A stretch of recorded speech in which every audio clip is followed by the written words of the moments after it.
til det her afsnit af Stjernebimmen. I dag skal vi snakke med Christine og Rasmus og se, om de også har rimelig høje forventninger til aften.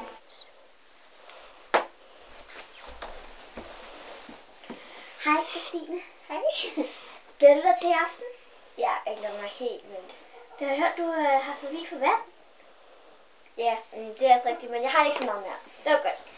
Du har trænet i svømmehallen, øvet dig i at lave nogle pirouetter i vandet og sådan noget. Ja, men det er også derfor, jeg har lært, at jeg kan have så meget forbi for det. Men ja, jeg er blevet ret god til det.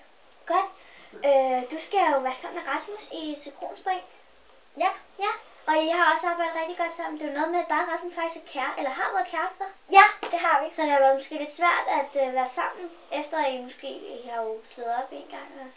Ja, det har det, men vi er faktisk blevet ret gode venner, så det går nok. Ja, det er godt. Kom, skal vi ikke gå ud til Rasmus? Jo. Hej, Rasmus.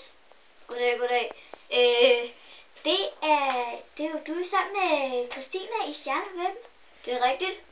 Hvordan er det at være sammen med sin ekskæreste?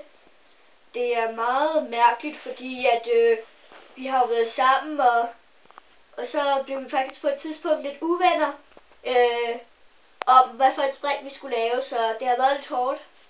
Ja, det var da ikke så godt. Nej. Nå, men skal vi gå ud til Christine? Hun sidder ude i venteværelset og drikker en kold vand, så hun er jo færdig med sin fobi. Ja, det er rigtigt. Ja, kom, skal vi gå ud? Og nu er det endelig blevet tid til at springe med Rasmus og Christine.